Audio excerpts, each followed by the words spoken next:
नमस्कार स्टूडेंट्स, आप सभी का हिंदी की कक्षा में स्वागत है। आज हम पाठ 15 रामधारी सिंह दिनकर का निबंध है ईर्ष्या तू न गई मेरे मन से। ये पाठ आज हम पढ़ेंगे। सबसे पहले रामधारी सिंह दिनकर का परिचय देखिए।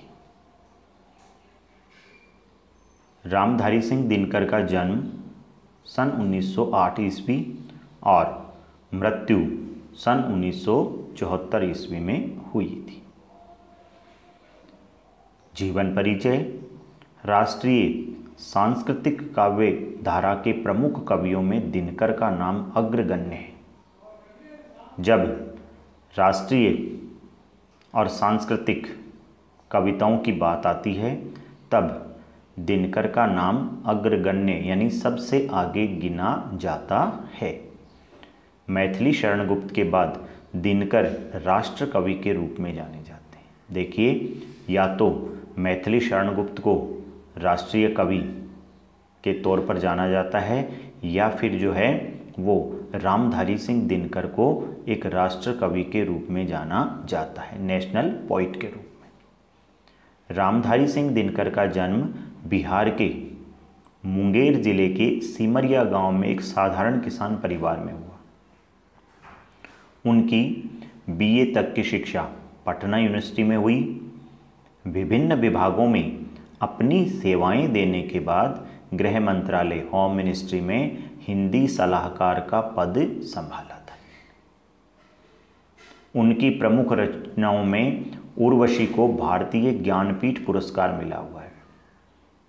देखिए स्टूडेंट्स, जब साहित्य की बात आती है तो साहित्य में सबसे बड़ा जो पुरस्कार है, सबसे बड़ा जो सम्मान है वो भारतीय ज्ञानपीठ पुरस्कार है, जो भारतीय ज्ञानपीठ संस्थान देती है। तो दिनकर को उर्वशी रचना के ऊपर ज्ञानपीठ पुरस्कार मिला हुआ है। संस्कृति के 4 अध्याय को साहित्य अकादमी पुरस्कार, कुरुक्षेत्र को विश्व के 100 सर्वश्रेष्ठ काव्यों में 74वां स्थान दिया गया है।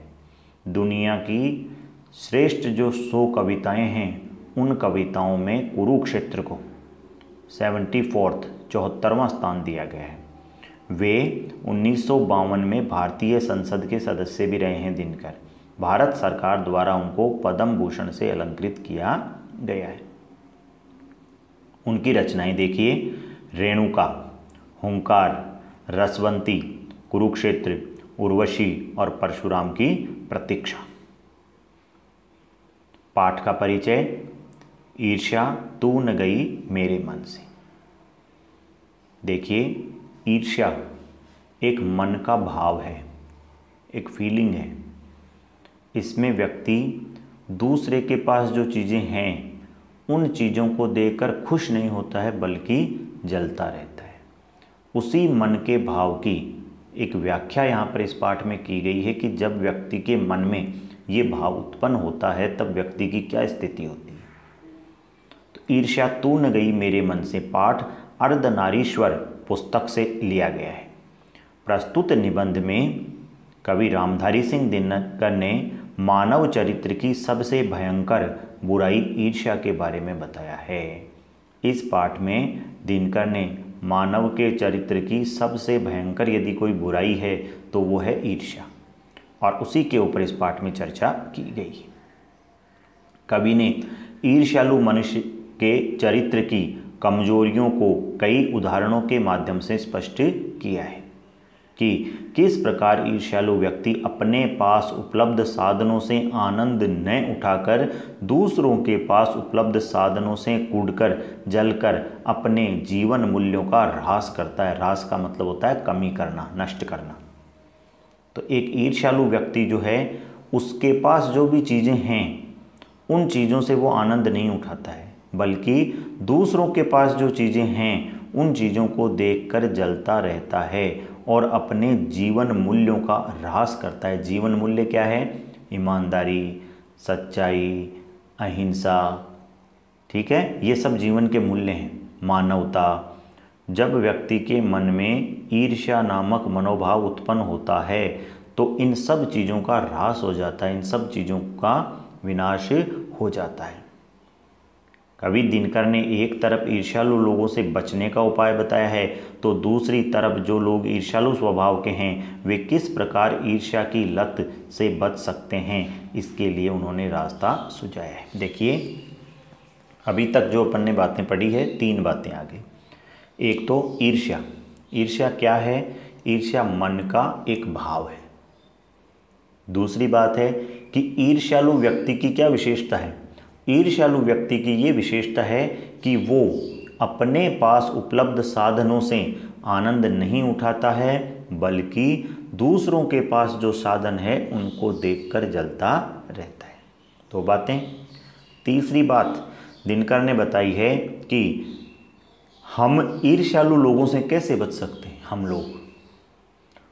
और चौथी बात बताई है कि ईर्ष्यालु लोग ईर्ष्या से कैसे बच सकते हैं, वो क्या करें जिससे कि उनके मन में ईर्ष्या का भाव पैदा ना हो। ये चारों चीज़ें इस पाठ में हम पढ़ेंगे। निश्चय ही यह निबंध स्वाभाविक मानवीय कमजोरियों को दृष्टिपात यानी देखने के भाव और भाषा की दृष्टि से ये समर्थ है। आइए पाठ को देखते हैं। ईर्ष्या तू न गई मेरे मन से। लेखक कहते हैं, मेरे घर के दाहिने एक वकील रहते हैं। बायां तो होता है लेफ्ट और दायां होता है राइट। तो लेखक कहता है मेरे घर के राइट साइड में एक वकील साहब रहते हैं जो खाने पीने में अच्छे हैं। खाने पीने में यानी अच्छे पैसे वाले लोग दिखते हैं, दोस्तों को भी खूब खिलाते हैं और सभा सोसाइटियों में भी भाग लेते हैं वकील साहब। बाल बच्चों से भरा पूरा परिवार है इनका। नौकर भी सुख देने वाले हैं और पत्नी जो है वो बहुत ही मृदु भाषिणी है, मीठा बोलने वाली पत्नी मिली है। बड़ा भाग्यशाली है सब वकील। तो लेखक कहता है कि मेरे घर के राइट साइड में एक वकील साहब रहते हैं, अच्छे खाते पीते परिवार के हैं, दोस्तों पर भी खूब पैसा खर्च करते हैं, सभा सोसाइटियों में जाते हैं, बाल बच्चों से भरा पूरा परिवार है, नौकर भी सुख देने वाला है और पत्नी मीठा बोलने वाली है। भला एक सुखी मनुष्य को और क्या चाहिए साहब? हमारे सुख के मानदंड तो यही है। इतना सब कुछ है तो हम मान सकते हैं कि आदमी सुखी है, लेकिन वो सुखी नहीं है साहब।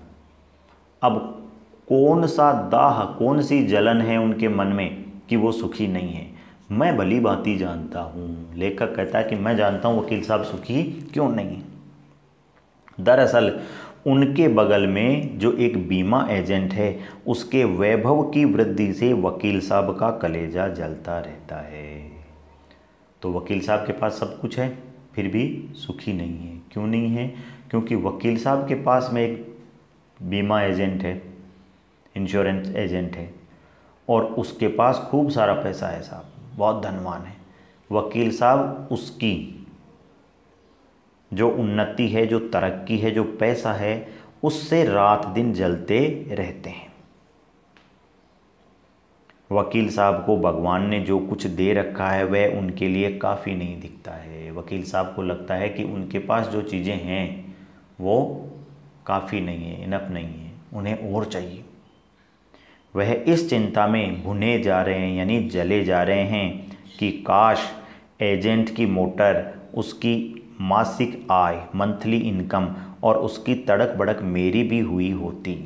और वकील साहब को ये चिंता रहती है कि जो बीमा एजेंट के पास गाड़ी है वैसी गाड़ी मेरे पास भी। हालांकि वकील साहब के पास भी गाड़ी है, लेकिन वो सोचते हैं कि ऐसी गाड़ी मेरे पास होनी चाहिए, जितनी मंथली इनकम उनकी है उतनी मेरी होनी चाहिए, और जो उनकी लाइफस्टाइल है, जो तड़क भड़क है, वैसी तड़क भड़क मेरी होनी चाहिए। यही सोचते सोचते रात दिन जलते रहते हैं। ईर्ष्या का यही अनोखा वरदान है कि जिस मनुष्य के हृदय में ईर्ष्या घर बना लेती है वह उन चीज़ों से आनंद नहीं उठाता जो उसके पास मौजूद है, बल्कि उन वस्तुओं से दुख उठाता है जो दूसरों के पास है। आइए साहब, पहला प्रश्न आया है यहाँ पर। लेखक ने ईर्ष्या का अनोखा वरदान किसे बताया है? लेखक ने बताया है कि जिस मनुष्य के हृदय में ईर्ष्या घर बना लेती है वह उन चीज़ों से आनंद नहीं उठाता जो उसके पास मौजूद है, बल्कि उन वस्तुओं से दुख उठाता है जो दूसरों के पास है। वह अपनी तुलना दूसरों के साथ करता है, कंपेयर करता है वह लोगों से अपने आप को, और इस तुलना में अपने पक्ष के सभी अभाव उसके हृदय पर दंश मारते हैं। वह हमेशा दूसरों से अपने आप को कंपेयर करता है और मानता है कि उसके पास बहुत कम है, उसके पास बहुत कम है, और वही बात उसके हृदय पर डंक मारती है, दंश मारती है। सब दंश के इस दाह यानी जलन को भोगना कोई अच्छी बात नहीं है, मगर ईर्ष्यालु मनुष्य करे भी तो क्या करे, बेचारे के पास और कोई इलाज नहीं है जलते रहने के अलावा। आदत से लाचार होकर उसे यह वेदना, यह दुख झेलना ही पड़ता है। किसको? ईर्ष्यालु व्यक्ति को। तो देखिए, इस पैराग्राफ से एक महत्वपूर्ण प्रश्न बना, लेखक ने ईर्ष्या का अनोखा वरदान किसे बताया है? लेखक ने ईर्ष्या का अनोखा वरदान बताया है कि जिस व्यक्ति के मन में ईर्ष्या का भाव जागृत हो जाता है, वह अपने पास उपलब्ध साधनों से सुख न उठाकर दूसरों के पास जो साधन हैं उनको देखकर जलता रहता है, और अपनी तुलना दूसरों से करता है, और अपने आप को दूसरों की तुलना में कम मानता है। वो सोचता है कि उसके पास बहुत सी चीज़ें नहीं हैं। एक उपवन को पाकर भगवान को धन्यवाद देते हुए उसका आनंद नहीं लेना और बराबर इस चिंता में निमग्न रहना कि उससे भी बड़ा उपवन क्यों नहीं मिला, यह ऐसा दोष है जिससे ईर्ष्यालु व्यक्ति का चरित्र और भयंकर हो जाता है। उपवन कहते हैं बगीचे को। मान लीजिए आपके घर पर एक छोटा सा बगीचा है, तो आप भगवान को धन्यवाद देंगे कि हे भगवान, आपने मुझे बगीचा दिया है मेरे घर में, जहाँ पर मैं सुबह शाम थोड़ी देर टहल सकता हूँ, बैठ सकता हूँ। Thank you. भगवान को धन्यवाद करना चाहिए, लेकिन नहीं साहब, ईर्ष्यालु आदमी धन्यवाद नहीं करता। ईर्ष्यालु आदमी सोचता है कि मेरे पास इससे बड़ा बगीचा क्यों नहीं है, इससे बड़ा बगीचा क्यों नहीं है, और वो रात दिन इसी चीज़ में जलता रहता है। यह एक उसके चरित्र का इतना भयंकर दोष है कि उसका चरित्र और ज़्यादा भयंकर हो जाता है। वो रात दिन जलता रहता है। अपने अभाव यानी कमी पर दिन रात सोचते वह सृष्टि की प्रक्रिया को भूलकर विनाश में लग जाता है। सृष्टि की प्रक्रिया क्या है? निरंतर काम करते रहना, समय के साथ अपने आप को बदलना। लेकिन वो व्यक्ति न तो कुछ काम करता है, न अपने आप को बदलता है, और विनाश में लग जाता है। जब रात दिन वो यही सोचता है, काम नहीं करता है, तो वह विनाश की ओर अग्रसर हो जाता है। और अपनी उन्नति के लिए उद्यम करना, उद्यम कहते हैं काम, वर्क, अपनी उन्नति के लिए काम करना छोड़कर वह दूसरों को हानि पहुंचाने को ही अपना श्रेष्ठ कर्तव्य समझने लग जाता है। और आदमी काम तो करता है नहीं, और वो सोचता है कि मैं दूसरों को कैसे हानि पहुंचाऊं, और उस हानि पहुंचाने को ही वो अपना काम मान लेता है, और वही लोगों को हानि पहुंचाता रहता है। आगे देखिए, ईर्ष्या की बेटी का नाम निंदा है। ईर्ष्या की बेटी का नाम निंदा है। निंदा कहते हैं बुराई को। तो यहाँ पर देखिए माना गया है, हालांकि ईर्ष्या भी एक भाव है और निंदा भी एक मन का भाव है। तो ईर्ष्या की बेटी का नाम निंदा है। जो व्यक्ति ईर्ष्यालु होता है वही बुरे किस्म का निंदक भी होता है। यानी जो आदमी ईर्ष्यालु होगा वह बुराई करने वाला भी होगा, वह ईर्ष्या भी करेगा और साथ साथ लोगों की बुराई भी करेगा। दोनों ही मन के भाव हैं। दूसरों की निंदा वह इसलिए करता है कि इस प्रकार दूसरे लोग जनता अथवा मित्रों की आंखों से गिर जाएंगे, और जो स्थान है उस पर मैं अनायास यानी बिना प्रयास के ही बिठा दिया जाऊंगा। देखिए स्टूडेंट्स, बहुत अच्छी चीज़ आई है। कई बार हम सोचते हैं कि वो आदमी मेरी बुराई क्यों करता है, मैंने उसका क्या बिगाड़ा है। आज आपके सामने उस प्रश्न का जवाब है कि कोई भी आदमी किसी की बुराई क्यों करता है। देखिए, कोई भी व्यक्ति जो ईर्ष्यालु होता है वो बुराई करने वाला भी होता है, और वो बुराई इसलिए करता है, वो मानता है कि जब मैं उस व्यक्ति की बुराई करूँगा तो उस व्यक्ति का जो सामाजिक स्तर है वो गिर जाएगा, ठीक है, और उस जगह मैं बिना प्रयास के ही बैठ जाऊँगा। यानी आज जो उसका स्थान है बुराई करने से कल वो स्थान मुझे मिल जाएगा, लेकिन न तो बुराई करने से कोई किसी का स्थान ले सकता है, बल्कि अपना स्थान गिरा भले ही सकता है, लेकिन कभी किसी का कोई स्थान नहीं ले सकता है। और एक चीज़ और ध्यान रखना, यदि कोई व्यक्ति किसी की बुराई करता है तो हमेशा बुराई किसकी की जाती है? बुराई करेंगे जो अपने से श्रेष्ठ है उसकी। इसका मतलब ये मान लो कि वो आदमी श्रेष्ठ नहीं है, इसीलिए वो बुराई कर रहा है, और वो सोचता है कि मैं बिना प्रयास के बुराई कर करके उस स्थान तक चला जाऊंगा और वहाँ मैं बैठ जाऊंगा और उस आदमी को वहाँ से गिरा दूंगा, जबकि ऐसा कभी न तो हुआ है और न ही होगा। मगर ऐसा न आज तक हुआ और न कभी होगा। दूसरों को गिराने की कोशिश तो अपने को बढ़ाने की कोशिश नहीं कहा जा सकती है। दूसरों को गिराकर आप कभी आगे नहीं बढ़ सकते हैं। एक बात और है कि संसार में कोई भी मनुष्य निंदा से नहीं गिरता है। ध्यान दे लेना, आप स्टूडेंट्स के लिए बहुत अच्छी बात है। कोई किसी की कितनी बुराई करे, बुराई करने से कभी व्यक्ति नहीं गिरता है। जिसकी हम बुराई कर रहे हैं वो, आप लोग आमतौर पर देखते हैं, स्टूडेंट लाइफ हो चाहे फैमिली लाइफ हो, कभी कोई न कोई किसी न किसी की बुराई करता रहता है, लेकिन क्या बुराई करने से जिसकी बुराई कर रहे हैं क्या उसका स्थान कभी गिरता है? क्या बिल्कुल भी नहीं गिरता है। उससे एक बात और है कि संसार में कोई भी मनुष्य निंदा से, बुराई से नहीं गिरता है। जिसकी कर रहे हैं वो, करने वाला तो गिरता ही गिरता है, जिसकी कर रहे हैं वो नहीं गिरता है। उसके पतन का कारण सद्गुणों का ह्रास होता है। अंडरलाइन करना इस चीज़ को।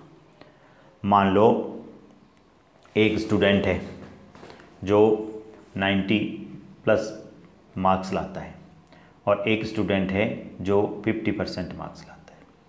अब 50% वाला जो स्टूडेंट है वो 90% वाले की बुराई करता है रात दिन, और वो ये सोचता है कि मेरे बुराई करने से उसके परसेंटेज गिर जाएंगी, मैं दोस्तों में उसको बदनाम कर दूंगा। लेकिन ये उसकी गलत सोच है।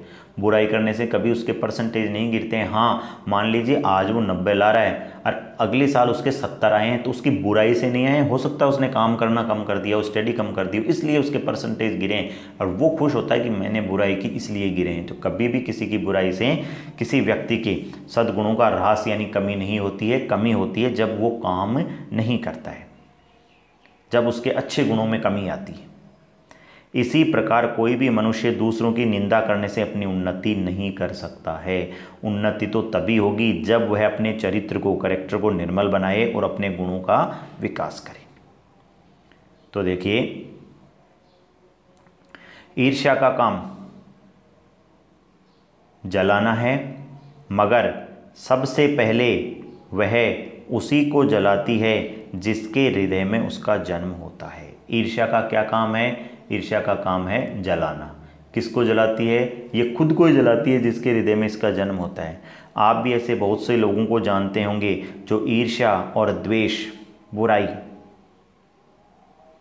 की साकार मूर्ति है, और जो बराबर इस फिक्र में लगे रहते हैं कि कहाँ सुनाने वाला मिले और अपने दिल का गुब्बार निकालने का मौका मिले। आपकी जानकारी में भी बहुत से लोग होंगे जो दूसरों की बुराई करते हैं और सारे दिन इसी फिराक में रहते हैं कि कब उनको कोई मिले, और मिलते ही तुरंत शुरू हो जाते हैं और अपने दिल का गुब्बार निकालते हैं। अंदर जितनी भी बातें हैं वो सारी करते हैं।